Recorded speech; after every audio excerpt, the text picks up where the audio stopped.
that can be used for years. OPM is offering victims 18 months of free credit monitoring and cyber insurance. Jason Lewis with the security firm Looking Glass criticizes this offer, calls it knee-jerk. They offer that credit monitoring like that is somehow going to protect people. There's no protection from anything. He says in this new era where our digital lives are being stolen, credit monitoring doesn't hurt, but it also doesn't help. Arti Shahani, NPR News. Here's something more positive that came from the government today, the jobs report for May. 280,000 jobs were added to payrolls, and there was a healthy increase in wages. Wages have been virtually stagnant since the U.S. came out of the Great Recession.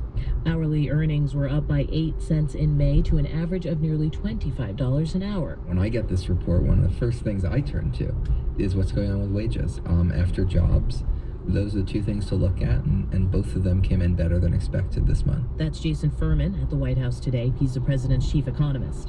Now, the unemployment rate actually went up a bit to 5.5%. On the surface, that may not sound positive.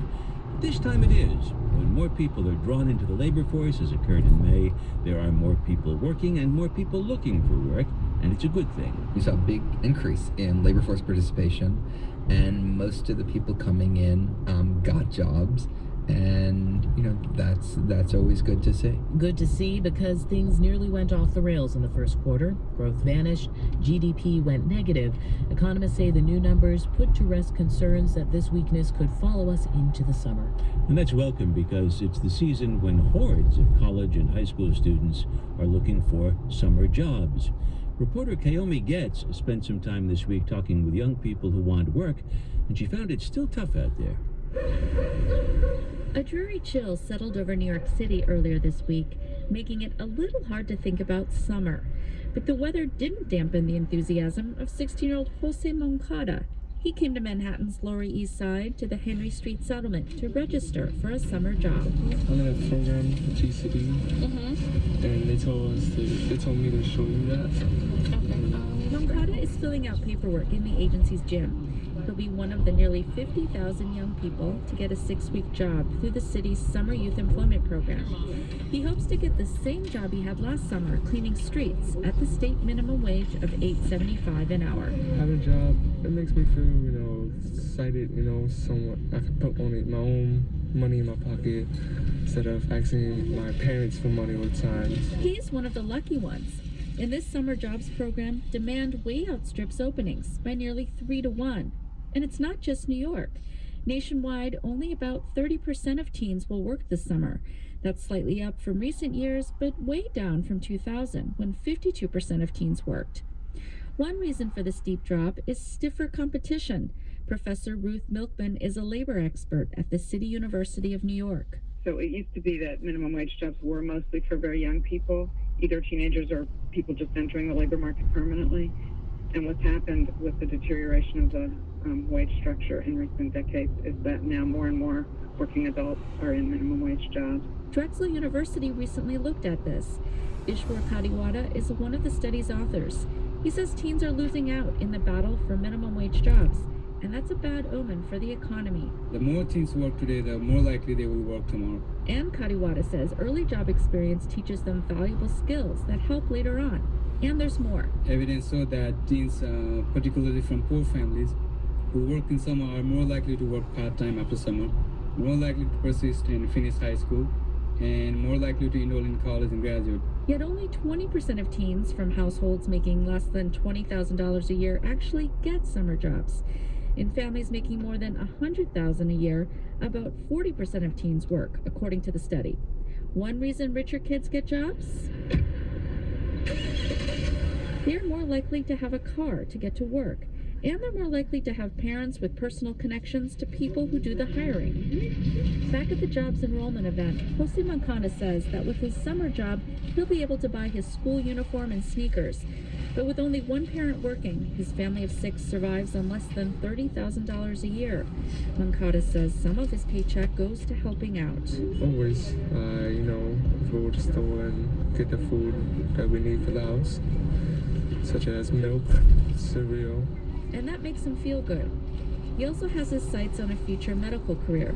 With his summer job, he's one step closer to that. For NPR News, I'm Kaomi Getz in New York.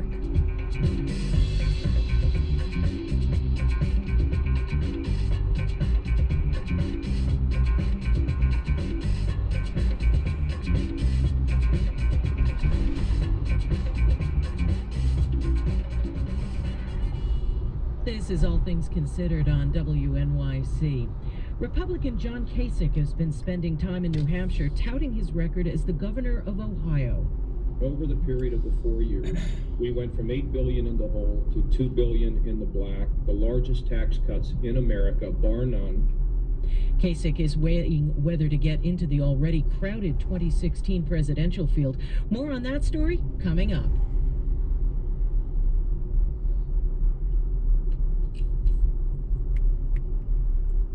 I'm Brian Lehrer, and Morning Edition is where I'm reminded every day what an important local news organization WNYC is. With Andrea Bernstein heading up our politics team, Bridget Bergen covering City Hall, and Matt Katz on Chris Christie. Today's news and deep investigative reporting, we get to hear it every morning on 93.9 FM, AM 820, and WNYC.org. For me, nothing else even comes close.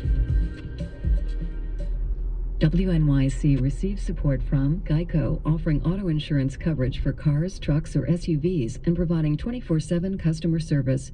More information on auto insurance at geico.com or 1-800-947-AUTO. WNYC is a media partner of the Public Theater, presenting their summer season of free Shakespeare in Central Park, beginning with The Tempest, featuring Sam Waterston, now through July 5th. Ticket information at publictheater.org. Looks like a good weekend ahead of us. Partly sunny tomorrow morning, then clearing skies with highs in the mid-70s.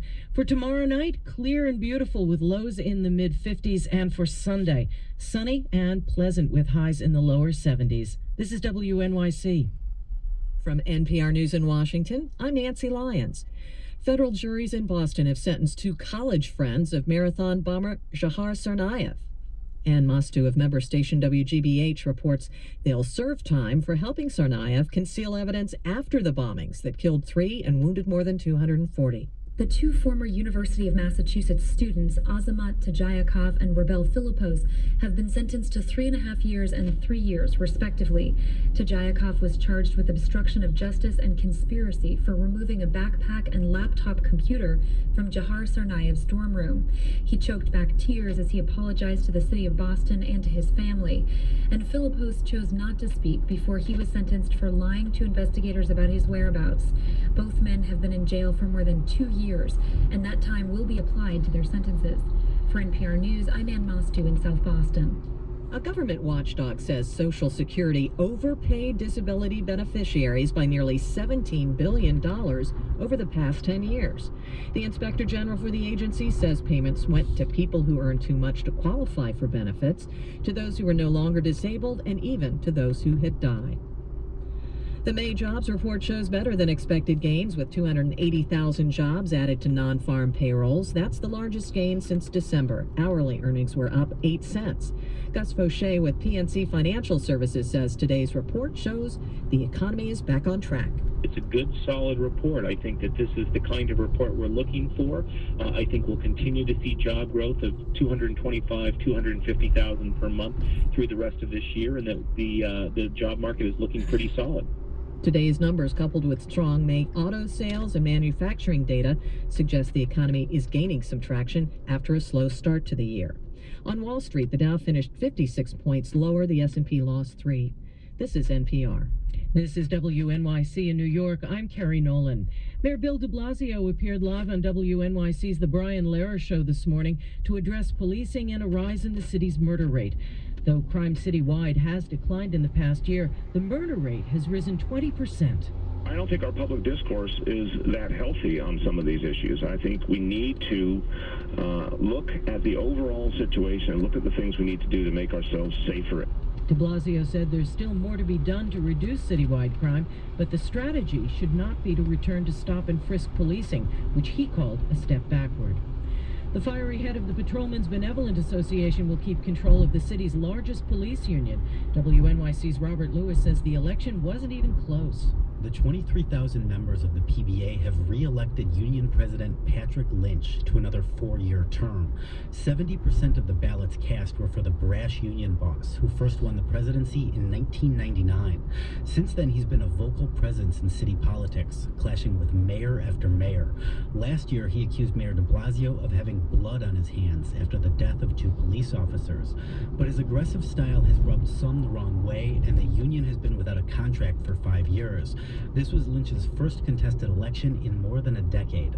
In a statement, Lynch said the landslide victory is a mandate to continue the work he's been doing. For WNYC, I'm Robert Lewis. The New York Racing Association is hoping to draw more visitors to Belmont Park despite a number of recent high-profile incidents. NYRA's chairman resigned just this week after being named in the indictment of former New York Senate leader Dean Skelos. Last year, long waits for public transportation and a lack of restrooms during the Belmont Stakes led to a sense of chaos. Aaron Elstein, a reporter from Cranes, New York, who's covering the story, says NYRA is trying to broaden the appeal of Belmont Park. It says it's fixed the transportation concerns and it's looking to do more. They wanted to turn these racetracks into more like theme parks, more like amusement parks, have other things going on besides the races to try to draw people. It's worth a try. American Pharoah will attempt to become the 12th Triple Crown winner tomorrow at the Belmont Stakes.